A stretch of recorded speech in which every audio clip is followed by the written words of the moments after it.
It's episode 220 of the Author Stories podcast. I'm your host, Hank Garner.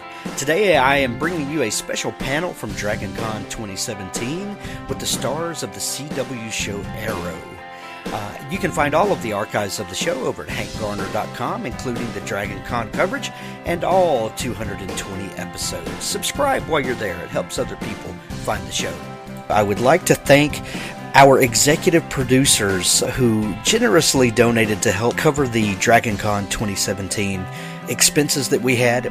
Jason Anspach and Nick Cole's Galaxy's Edge, Will Swardstrom, Chris Pourteau, Doug Bradley, Stefan Bolz, Eamon Ambrose, Rhett Bruno, Crystal Watanabe, Thomas Hickok, Philip Harris, Alexander Moore, Christopher Vallon, Kat Feeler, Patricia Gilliam, Samuel Peralta, Bob Williams, Ed Gosney, Rob Roy McCandless, James Slater, Rory Donahue, Deborah Capps Kennedy, Greg Martell, Alicia Myers, Michael Nelson, Chris Fox, Richard Fox, and John Frater. Thank you all so much for your generosity and for helping executive produce the special DragonCon 2017 coverage.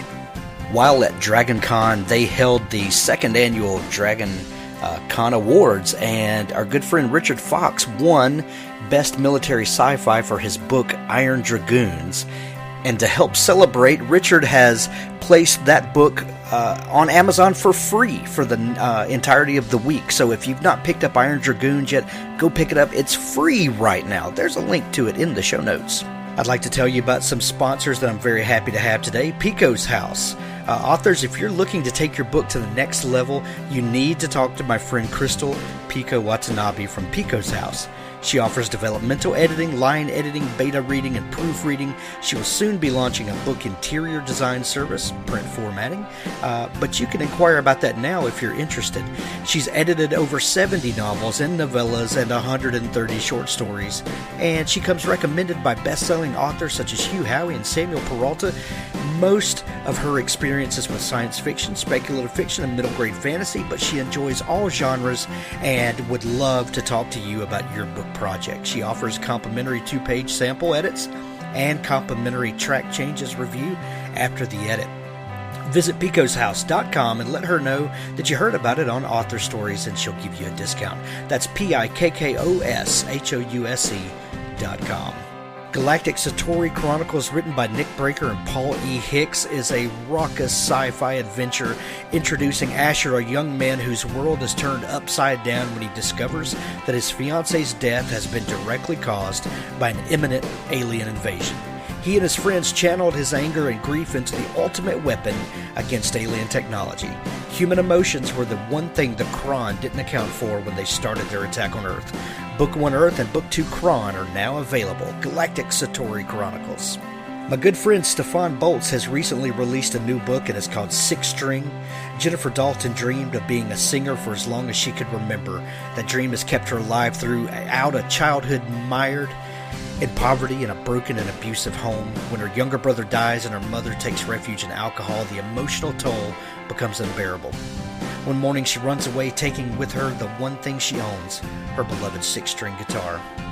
This is the story of a girl finding herself alone in the good and the bad, the friends she makes, and a choice that could rob her of everything she's won. Six String by Stefan Bolz. Tears of Heaven, Flames of Perdition, Book 1 by R.A. McCandless. A child of angels and humans, Dell is a sarcastic, fast-talking, dangerous, and unpredictable demon hunter. She and her partner, Marin, take their orders directly from the angel Ahadiel. They obey, or they'll be destroyed. It's not the job Dell wants, but it's the job she has. Normally, banishing a rogue demon back to hell wouldn't be a problem. Dell and Marin have a few centuries of experience. It's all part of the job description. But when Ahadiel orders them to take down 3 demons at once, the job goes from bad to worse.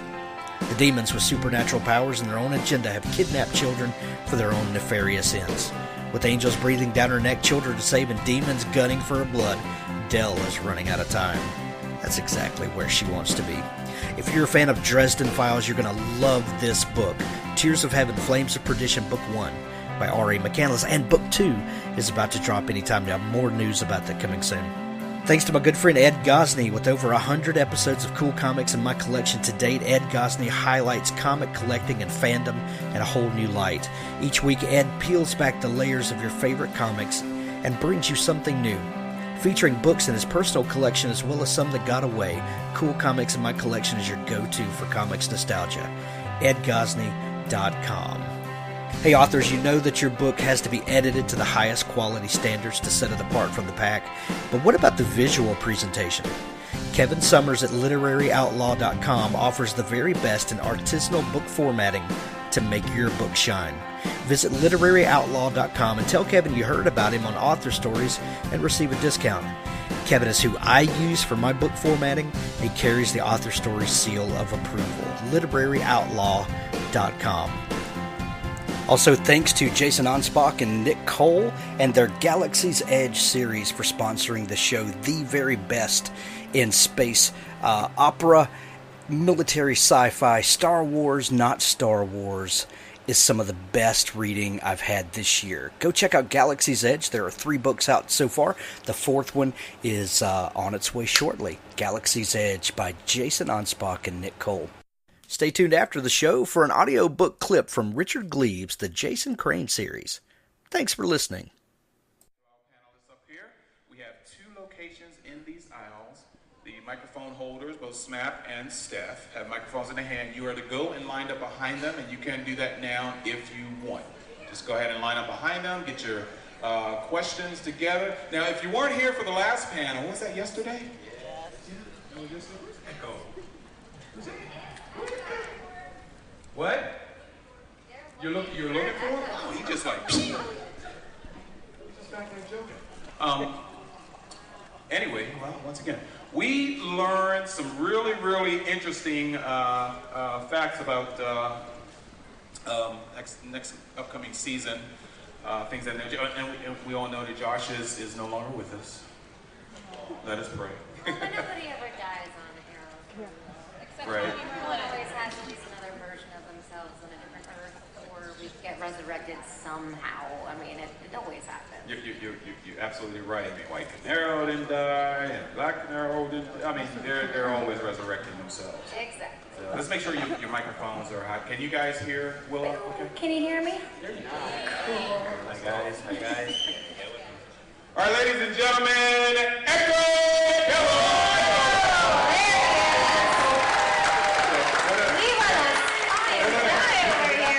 You gotta explain. You gotta explain. You were just back there with us, and all of a sudden, I'll be right back. okay. And nobody heard that. We heard that, you know. That's okay. Nice to know the I superheroes. was like, where'd you go, Josh? Use the restroom. I was like, oh, there's a quick bathroom. And they're like, no, you have to go across the lobby. And I'm like, Yeah. crap. I mistimed that. It's nice to know superheroes have to pee. That's really cool.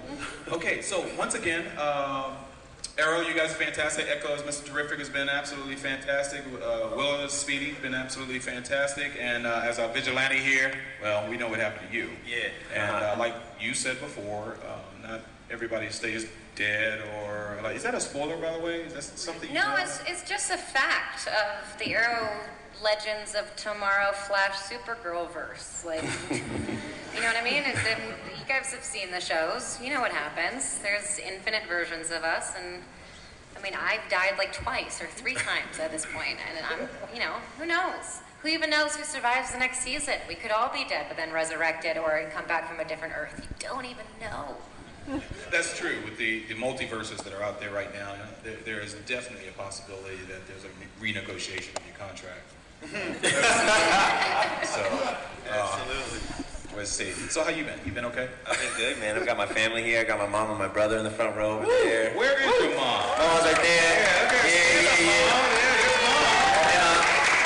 Hey, Danny. My dad's upstairs sleeping. And that's your brother? He looks so much like you. That's my little brother right there, Danny. It's our first Dragon Con. It's my first one, so I figured have the family with me. It's been really cool. You guys have been awesome. It's been a cool weekend, so I'm pumped to be here. Awesome. Okay, let's see if we got some. Oh, yeah, we got people lined up already. Steph, we're going to start on your side. Who do we have? Hi, my name's Cammy. My question's for anybody who wants to take it on. So, Arrow's pretty dark, but they throw a good party from time to time. Will there be any good celebrations this season? Maybe a wedding, a baby shower, anything? Whoa. Hey, we'll give you money. Tell us. Echo? I mean, you know, there's always a couple celebrations going on throughout the season of Arrow, I think, just to balance out some of the darkness. I can't be too specific on what's happening because I have no idea because they don't tell us. We just get like the scripts like a day before it comes out. They're like, what are your lines? You're like, okay. And then you just like kind of deal with it. But there will be a lot of surprises and celebration coming up for the new season for sure. Willa, anything you can tell us?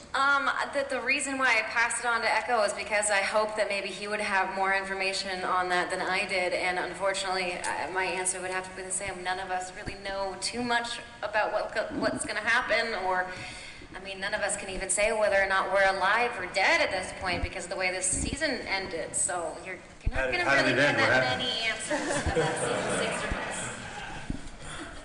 I think if we can limit, you could pass this on. If we can limit island flashbacks, I think I'd be a little bit more happy about, you know, the content. Well, I think that, you know, since we blew it up, and I think we're getting pretty close to that at this point. Yeah, it caught up.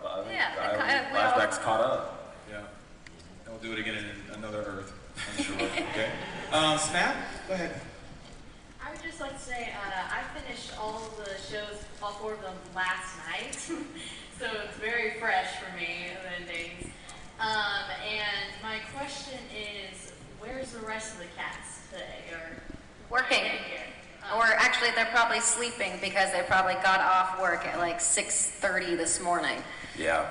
So, yeah. And everyone's working at the moment. Yeah.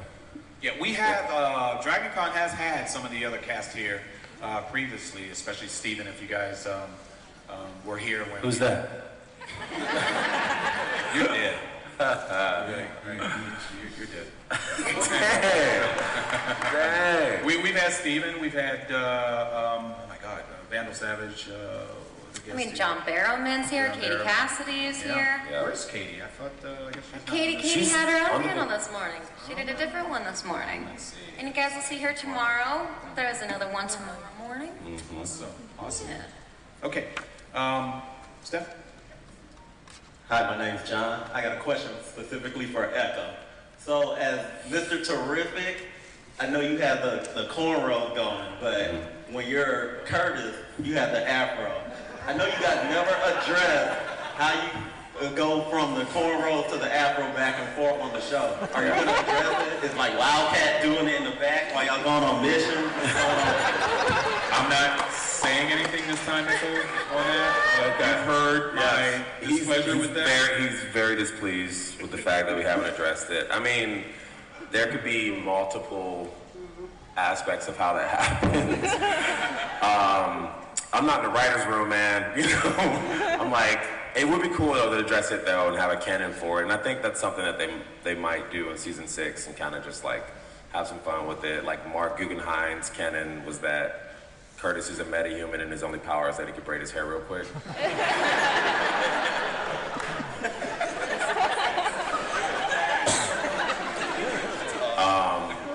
There could be African speedsters out there.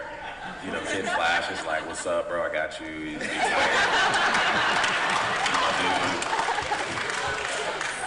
there could be a lot of different things. So thank you for bringing up the question. We're definitely going to try to, address it this season. Mark, hope you're listening. Do they watch this? What do they do? Anything, whatever. Yeah, but we did address that yesterday. I said, as an African-American male here, that is effing impossible. There's no way that he can walk like he is now. I also want to say, that's on me. Like, this whole issue is on me because, like, they were like, okay, first of all, we love the fro, love it, don't want to get rid of that. And I'm like, okay, that's cool. And then they're like, but can it look different when you're Mr. Terrific? And I was like, I mean, I guess I can get it braided. And I just didn't think, like, no, don't do it like that.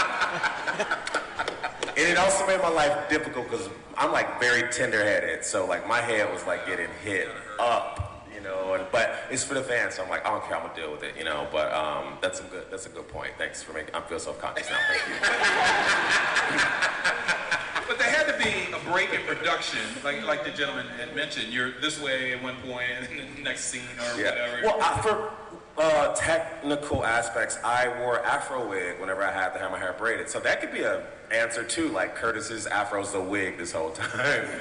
But I had to do that in a lot of scenes because, you know, it just takes too much time to like go back and forth. So I would like have it in a braids and then they throw an afro wig, which I hated so much. And every time I was in that wig, I was like, I hate this.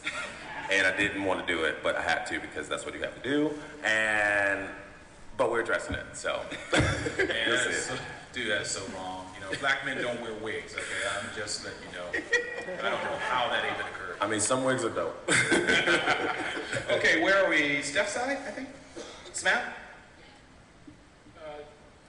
Sorry, it's hard to say. I like all of you a lot. But anyway, if Willa is still alive, like, I know Josh kind of blew everything up, but if you're still alive, would you like to continue being Speedy or hang up the mantle?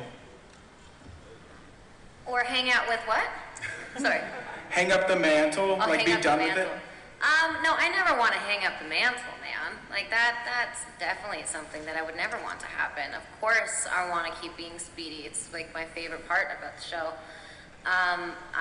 You know, as far as what's going to happen next season, I don't really have that much of an answer about that at the moment. But, you know, I definitely do not think completely just hanging up the mantle would be my choice by any means. Cool. Would you want to concentrate more in the mayor's office? You know, I do like seeing that side of her. I like seeing, you know, a strong, independent woman kind of taking charge of everything, because she basically was pretty much running everything, not perfectly last year, but you know, she did the best she could for her first year round, and I really did enjoy letting everyone see a strong young woman in that position. So yeah, I definitely like that idea. Awesome. Okay, Steph.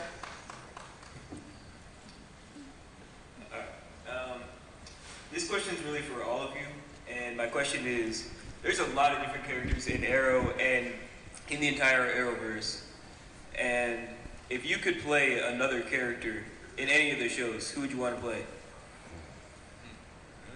So that would be Legends, Supergirl, And Flash. and Flash. Yeah. Good question.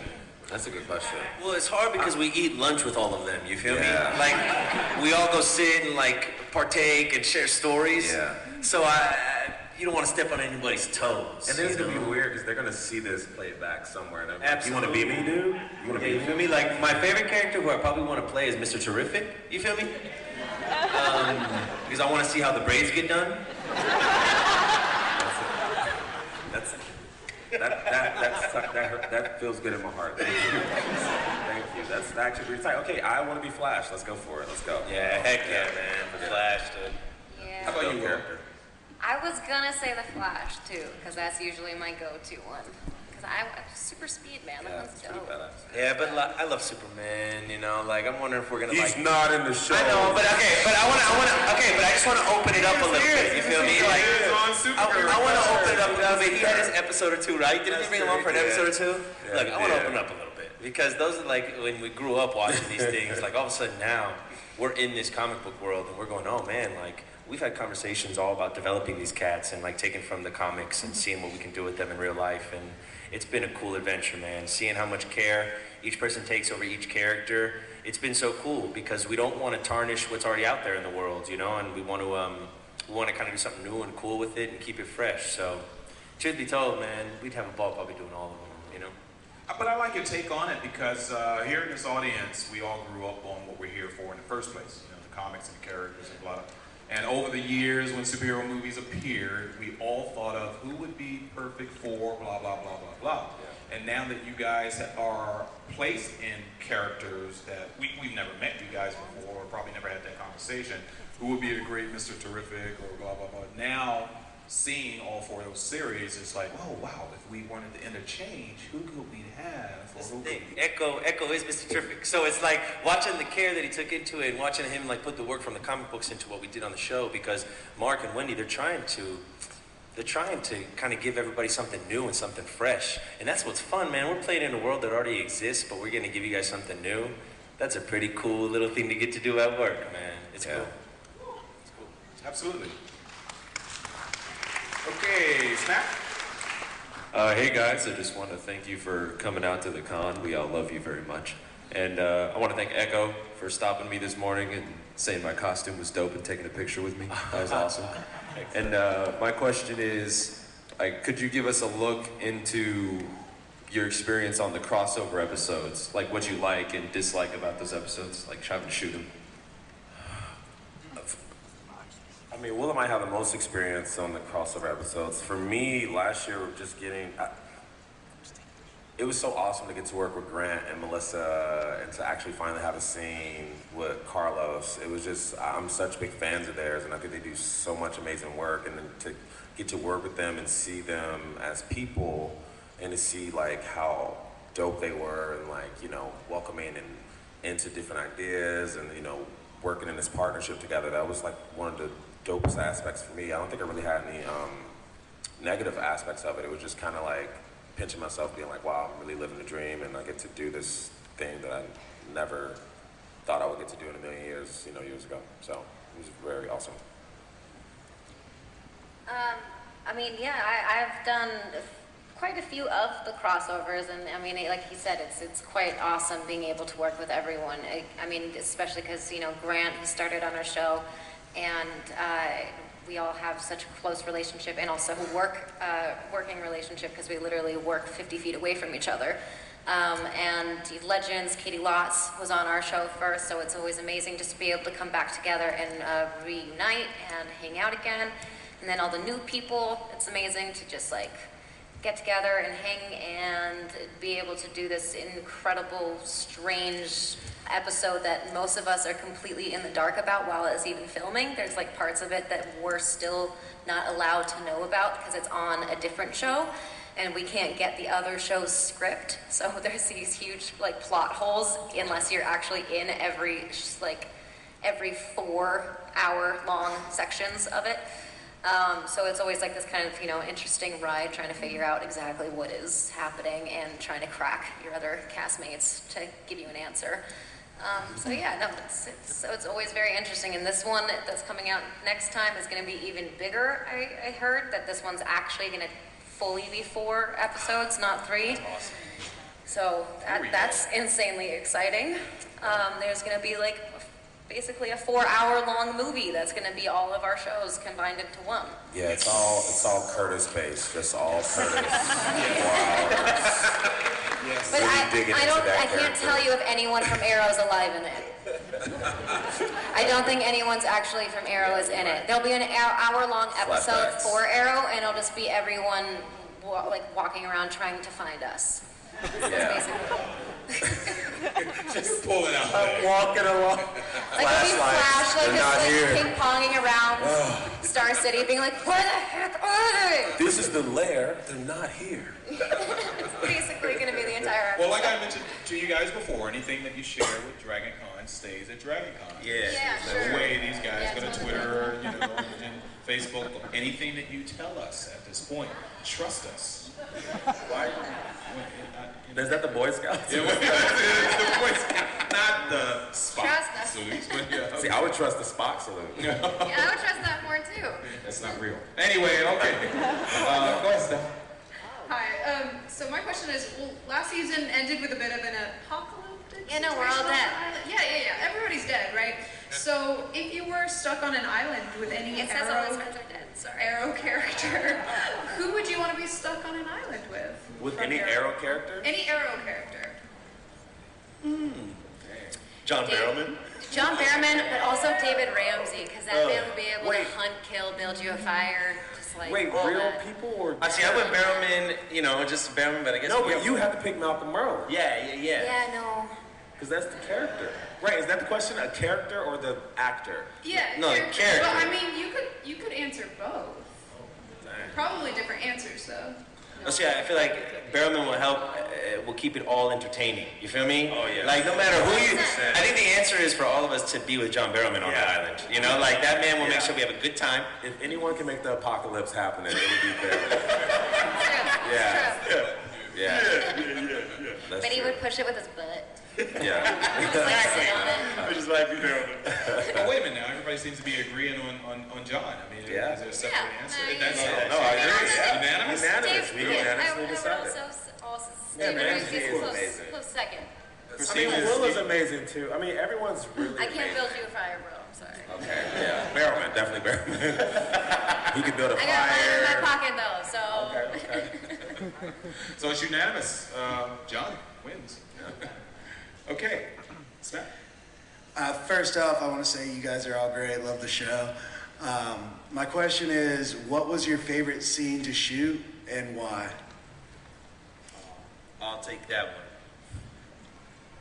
The drive off after I got to kill the two agents, where I threw the pen in one eye and strangled the other one with my sling, and I was driving off with the blood splatter. And at the time when we were shooting it, they didn't know what song they were going to use. They were still kind of deciding. And at one point, the DP mentioned, "Oh, what a beautiful morning."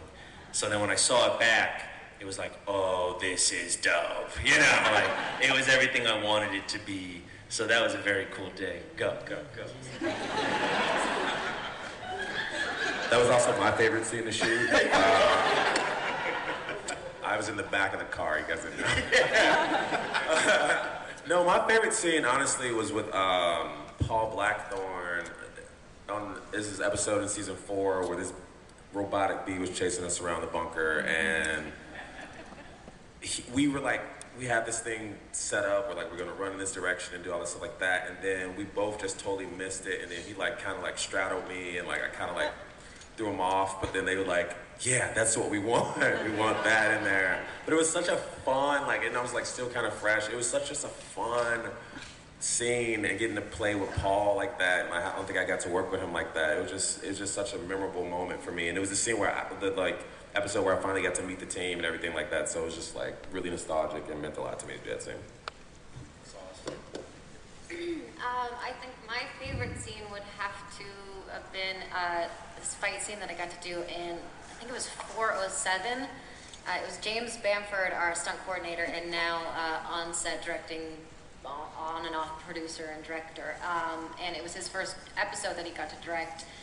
And just this insane stunt sequence that we did where I got to fight some dude in an elevator and go up and down 3 different floors, and it was beautiful and one super long, amazing, continuous shot. And yeah, it was just incredible to see him work and do this amazing job on this episode, and specifically that scene that was a baby of his and he had thought about for years and wanted to do, and finally got the opportunity, and it was fantastic. Your stunt work has been incredible.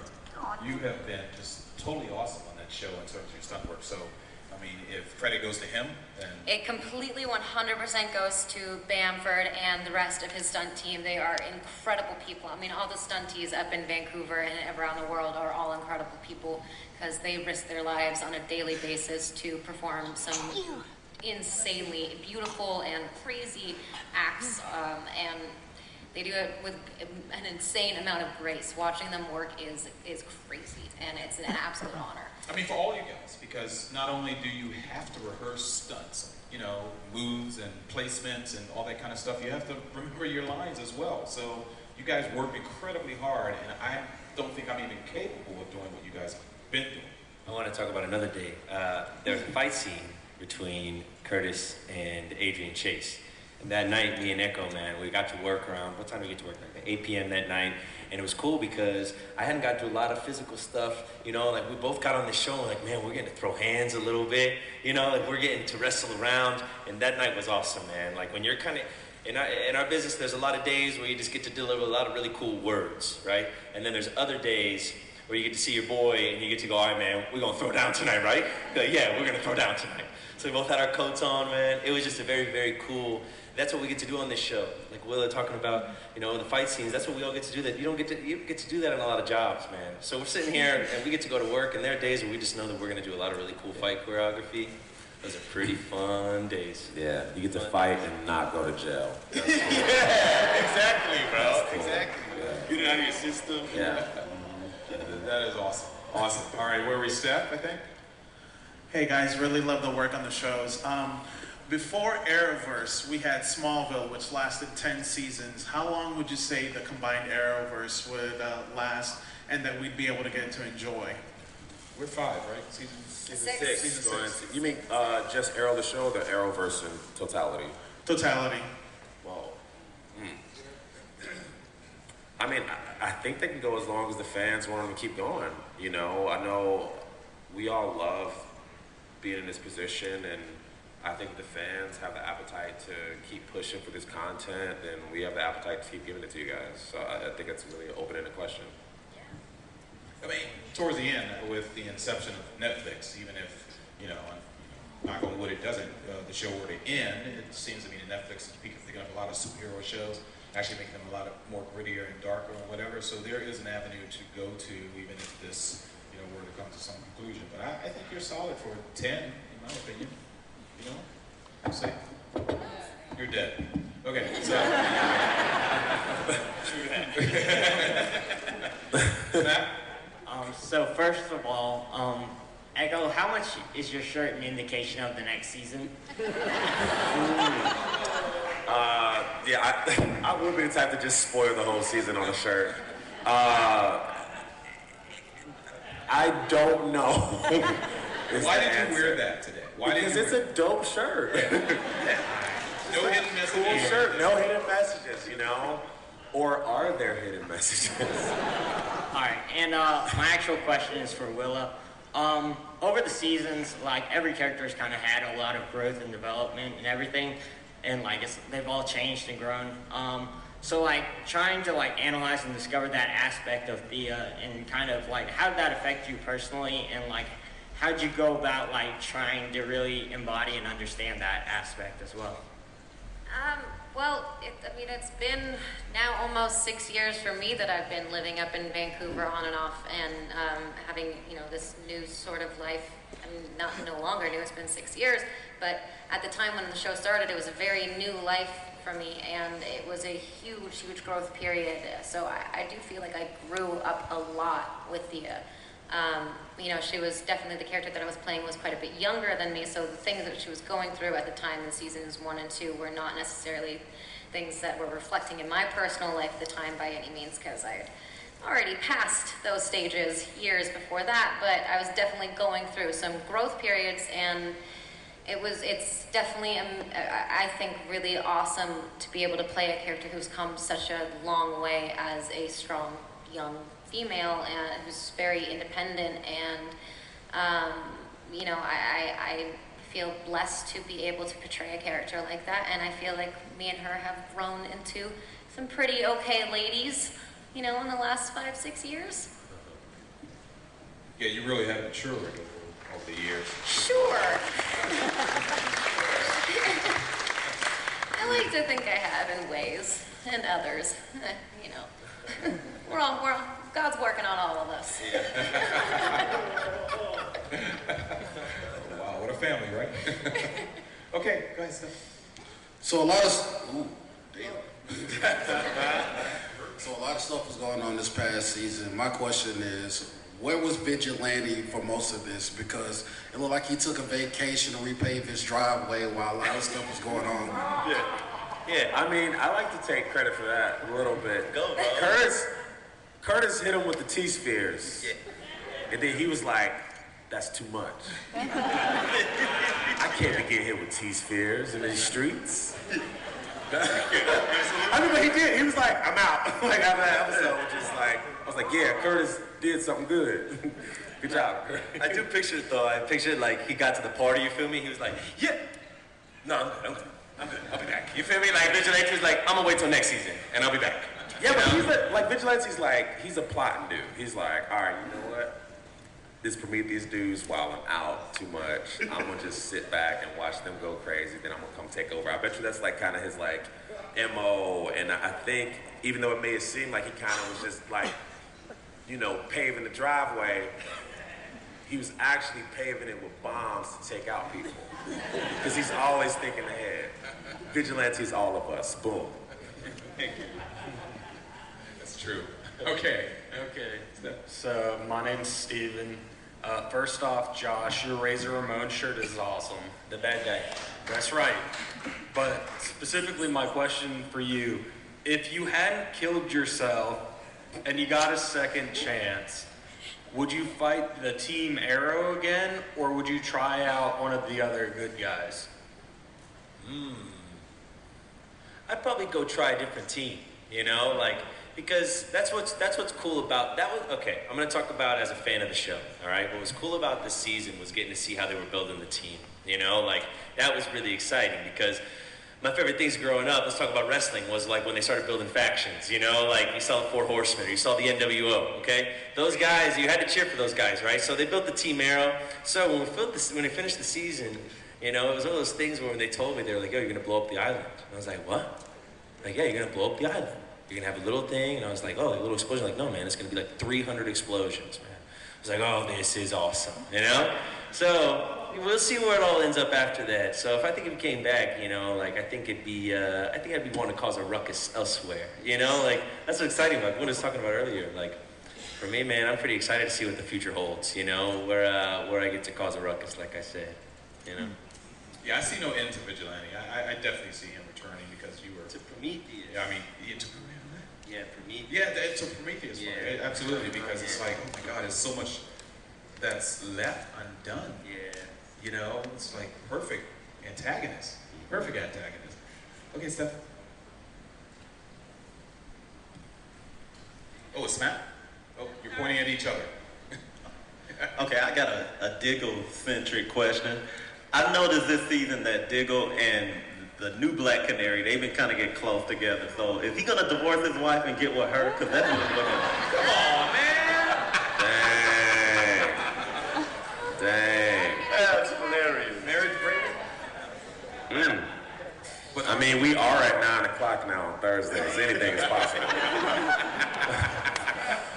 That is possible. That's a whole different show, man.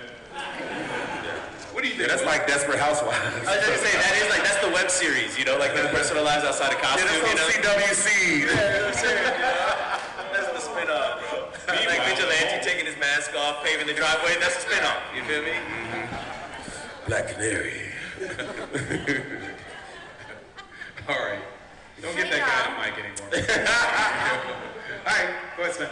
All right. Hey, I was wondering if you guys had to do any martial arts preparing for your roles, and then also Josh, you were great as Adrian, but you also killed it as Billy on Sirens. Thanks, man. Thank you. Thanks. The martial arts preparation, was there any? I mean, they definitely had us training last year, doing boxing, Krav Maga, a lot of UFC stuff. I know Rick, myself, Emily, and Steven were all kind of trained together. I think you came in a couple times.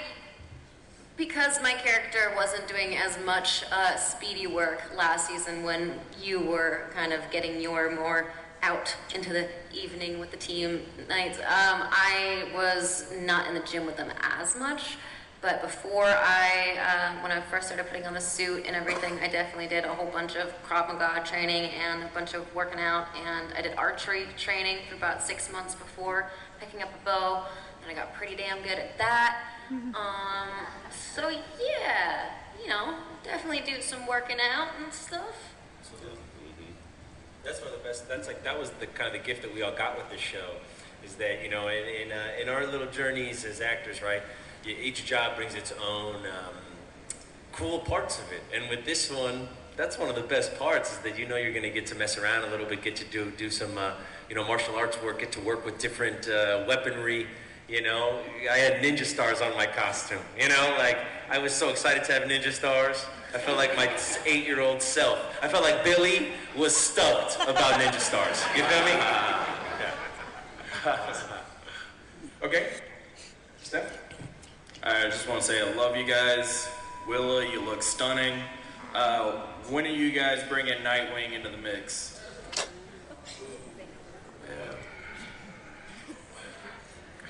Man, that's such a producer question. Like, how do I answer this?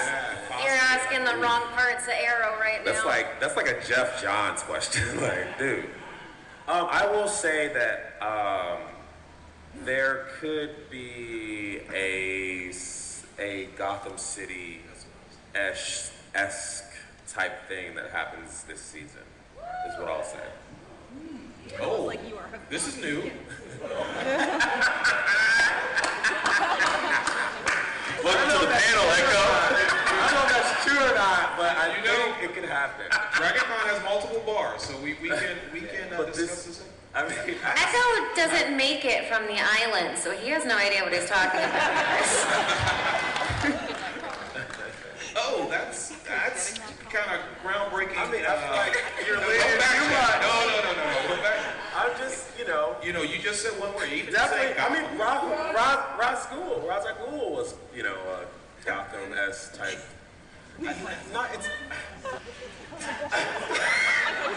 Start texting now. You're not in trouble. Nothing is like. I think it just might be the possibility of that. Some aspect. It could be very Willa has to leave. Hey, you guys, you've heard it first time here. Don't dig too deep into it, but the fact that one word was just issued here, understood. Yeah, well, let's see what else we can get out of it. What's the next question?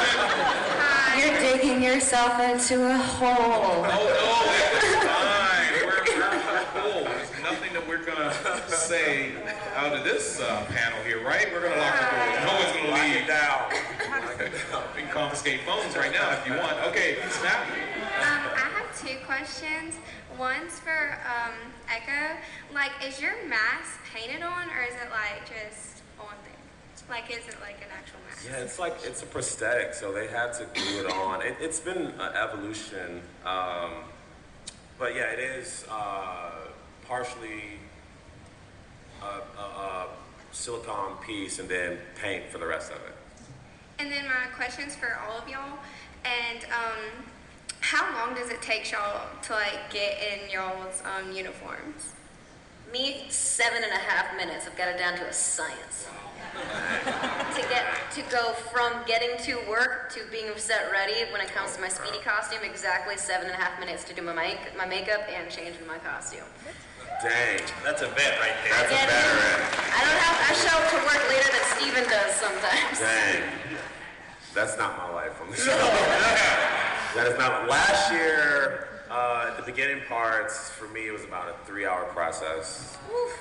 And then we got it down to about a 35-minute process. So I'm happy with that. Yeah. No, on average days, it's like 35 minutes, but speedy, all I gotta do is throw some black stuff in between my eyes and a mask, and my hair is covered by a hood, so that doesn't need to be touched. It's great. Yeah, we do the same. We'd get our suits in our trailers. You get partially on, and then our props guy Todd. You get to set, and there's a giant case. Each one of us had our case with our different toys, and he popped that case open, had a couple different masks. A stunt mask or an action mask. Some with certain holes that had netting in it. And then you get propped up, so they'd say, all right, let's get Willa propped up, start popping everything on, I actually do that all in my trailer myself. Wow, so Willa's a veteran. I forced 3 people to dress me every day. I would say I also wire myself every day. I never let somebody wire me. I get wired by myself every time I'm in a trailer. I've been doing this for a long time, man. It's been since I was 7 years old. It's awesome. Oh, yeah, that happened. I like to stand like this and force them to put everything on. Just piece by piece, Daggers. Yeah. Ninja stars. Careful. Your mother's right there. Sure, she can do it faster, and she probably was doing it faster, That is awesome. Wow. 7.5 minutes. Roughly 7.5 minutes, yeah. Wow. Okay, that is awesome. All right. I've timed it. That's the fastest I could do it. Awesome. Steph? Okay, I have a question specifically for Willa, and it's kind of a follow-up to the Diggo Black Canary question. Will we see any development in the relationship between your character and Wild Dog?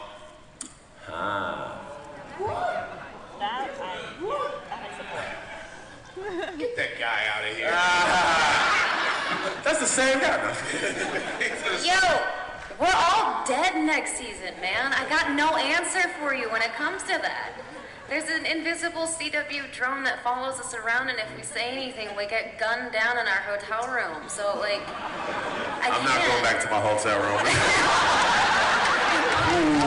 Forgot about that drone. Shoot. We're all, as far as we all know, we're all dead. His shirt is, as far as you all know, his shirt is accurate. I mean, really. I should have But never he's worn his also- shirt. I don't want to say nothing about that. We're all friends here. We got some. I'm not getting in trouble. You know, I'll add to that. Wild Dog, they have babies. They have a baby. I mean, That's my head canon. cute-ass babies. They would be so cute. Those babies' cheekbones. Oh, man. Damn. Hot. It'd be a real chiseled kids.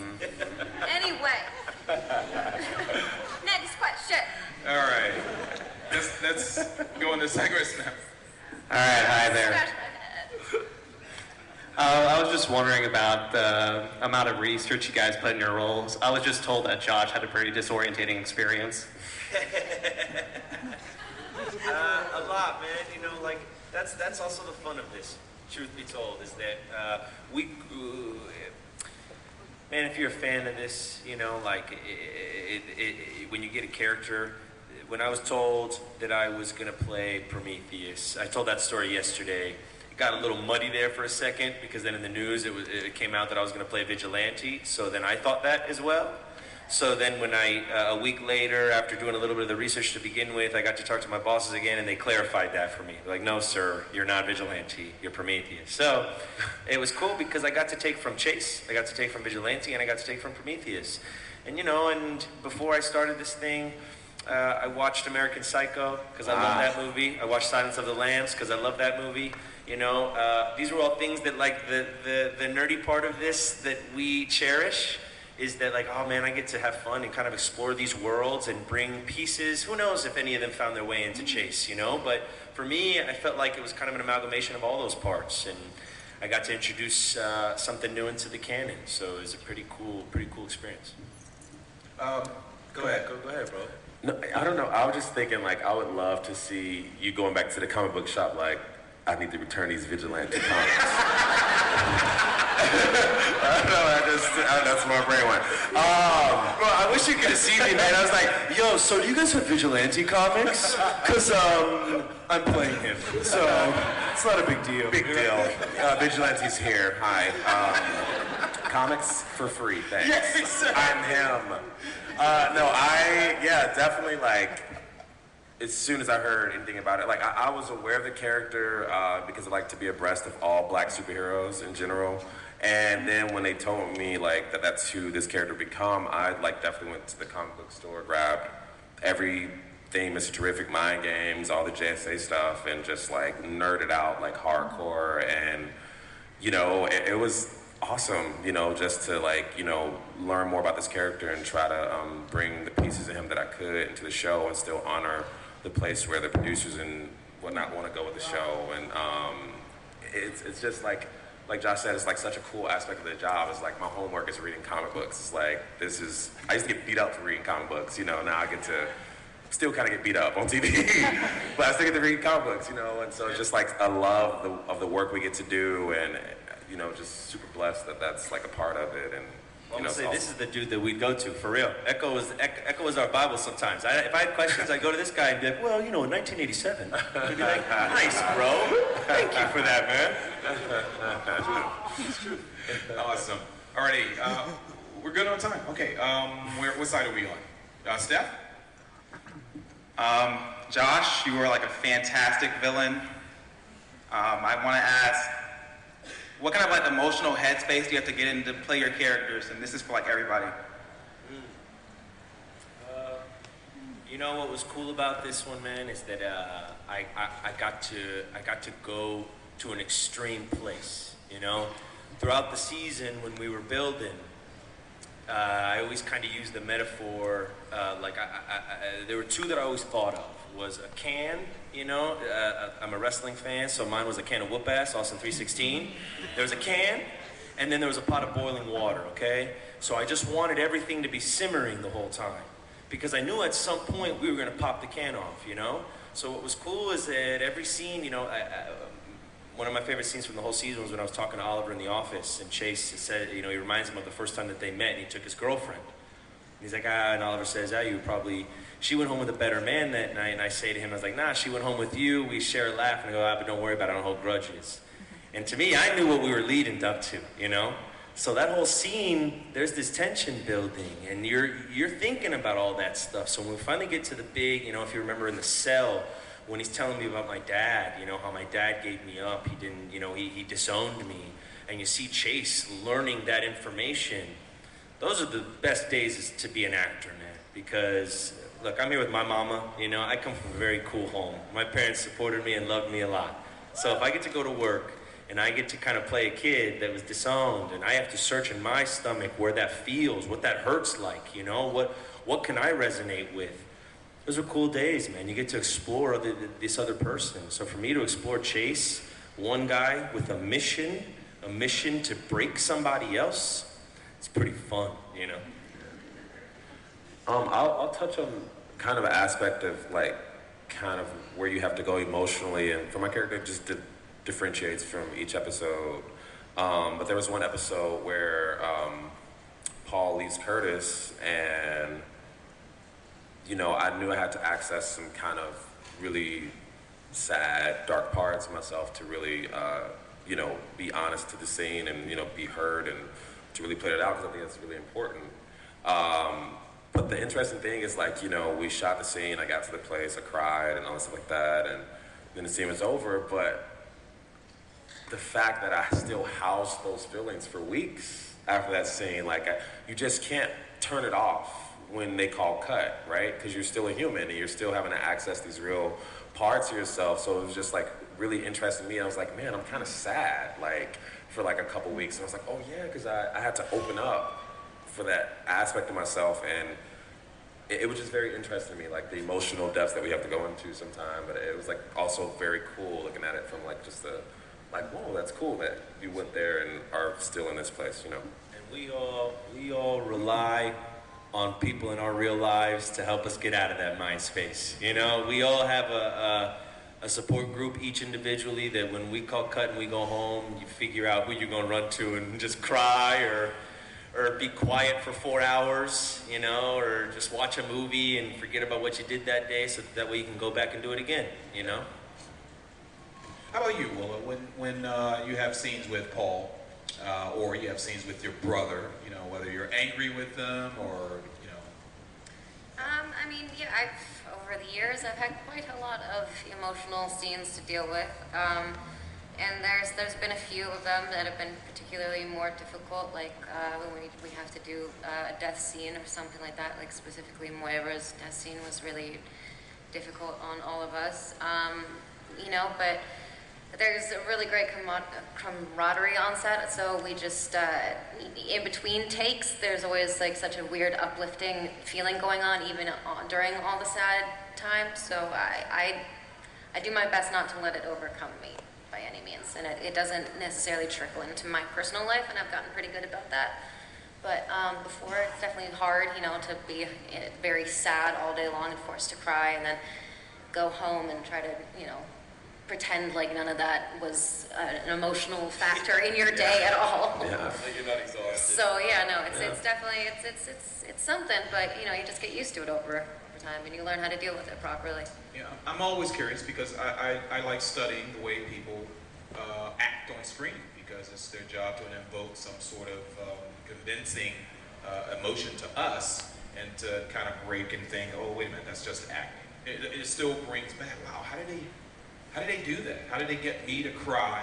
You know, how did they get me to feel really angry that I really want somebody to die or anything, you know, of that, you know, negative nature? So I really, without any joking whatsoever. Totally respect your art, because that is an art what you do, because I personally don't think I can really stand here and fake getting mad or fake, you know, that kind of, you know, a dialogue that you have with other people. So I applaud you 100% on what you do. You guys are masters at your art. So thank you for showing us that. Appreciate it. Okay, where are we, guys?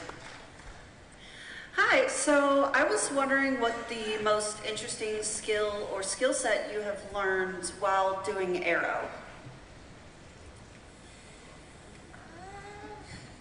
Archery. I was gonna say archery is pretty cool. Yeah. Yeah. Archery's gotta be it.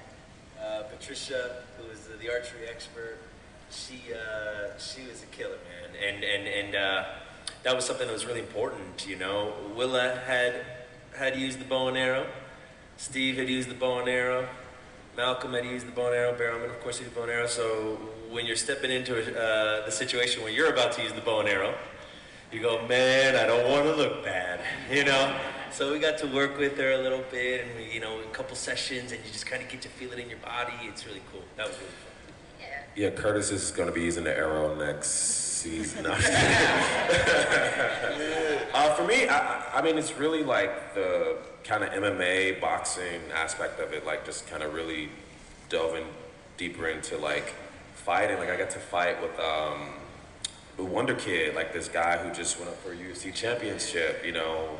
And I feel like that's really the thing that I've taken away the most, is that I love like just being in the ring and just like even just practicing and honing that skill. Like I do feel like more badass in life. I mean, I guess I'll have to get into a fight eventually to figure out if that's the case, but there's like a kind of more so confidence that I walk around with because I have been training and stuff like that, so yeah. It was really awesome to be paid to learn a skill.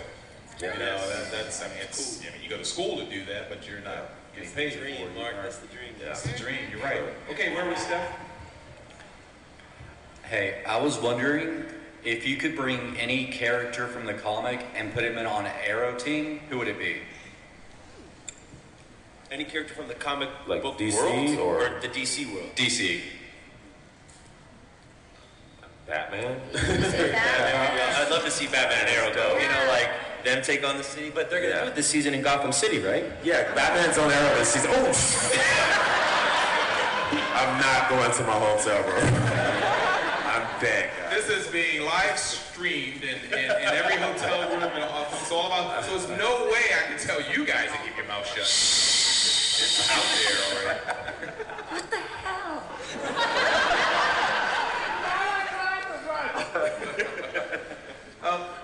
First of all, don't people think Batman would come to Gotham before he came to Arrow? Thank you. That's what I was thinking. That make more sense. But you said it. You know? I'm just saying stuff. Trying to drag us into your spoilers. Everyone's gonna believe it. That's It's even all of this together. You're screwed, man. No longer a team off screen, right? But I thought You about should that change your shirt to "You are dead" to all of your friends. But I thought about that. Like, that's a different network. How are you? What is he saying? He's got no idea what he's talking about. That's why I keep going, shh. And Willa's running interference and she's doing a poor job at it. But nonetheless. Where's some duct tape? No, but other than Batman, guys, seriously, what the gentleman had asked, if No, there was- that's, I mean, for me, he's one of the dopest DC characters in all history. Absolutely. Yeah, he's one of my favorite superheroes. Of course, Batman is the person I would want to be on the show. Absolutely would agree. Hypothetically, I would love the idea of him on the show. Is in a hypothetical situation. Purely hypothetical. Okay. Yeah. Okay. Well, you know, Superman exists over in the Supergirl. We've already had Supergirl come into your universe, but you haven't had Superman, and Superman, you know, can make visit as well as. Next. All right, you guys, man. So Argus is supposed to be this huge facility like S.H.I.E.L.D. But whenever Lila calls in Argus, only 3 people show up. So is Argus broke, or do they need like a hiring fair? Like, what's going on? He's right. It's like from the Stooges. Okay.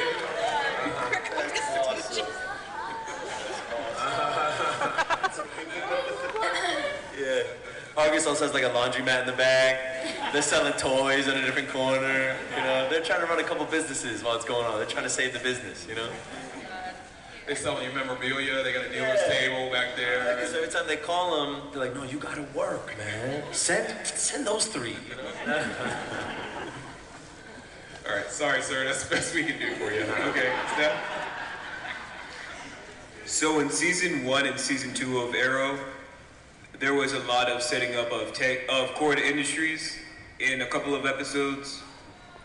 And when it came time for season 3, we never saw Cord Industries or Ted Cord Blue Beetle. We saw Adam instead. So what happened to Ted Cord?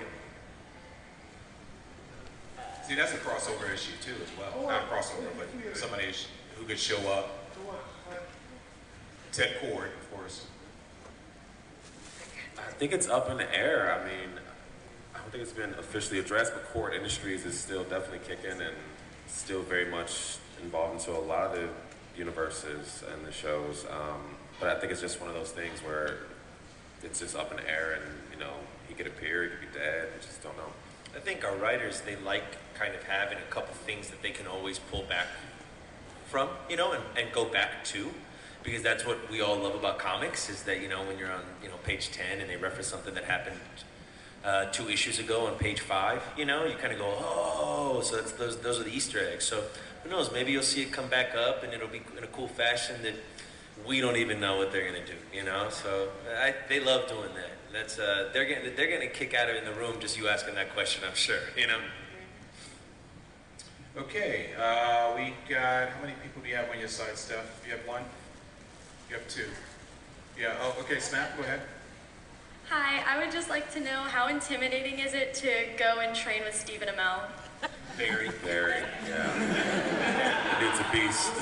I'll give you an example, okay? We would do these things called burnouts. So we would do, it would be to get to 100 pull-ups, okay? And then we'd do 100 push-ups and then 100 sit-ups. So we'd do them together. So he'd go first, and the point was to knock out as many as you can, and then I'd go, okay? So the monster, all right, as I would call him in the gym, would knock out 30 pull-ups, cake. And I'd get in there and be like, yeah, I got you, bro. Get to like 12, 13, give up. He'll go back in there, knock out 20. I'm like, dang, dude, go in there. He would always get about 70 of those pull-ups, and I would hit 30. And then on the push-ups, he'd knock out 60 just to let me feel like I was getting good with 40. You know, like, dude's a monster, man. Strong, fast. He's a beast. He's a beast.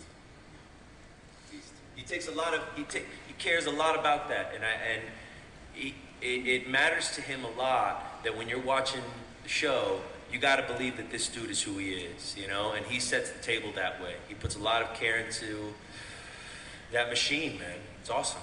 A lot of respect for that guy. Okay, let's go ahead and squeeze in one final question, and these guys can go ahead back to dealers room. Go ahead. Sure. So for the news article I'm writing about Batman showing up on Arrow, no, I'm just kidding. If your character were alive, allegedly, what other Arrow character would you want to be better friends with? Who do you want more like nice, not killing scenes with?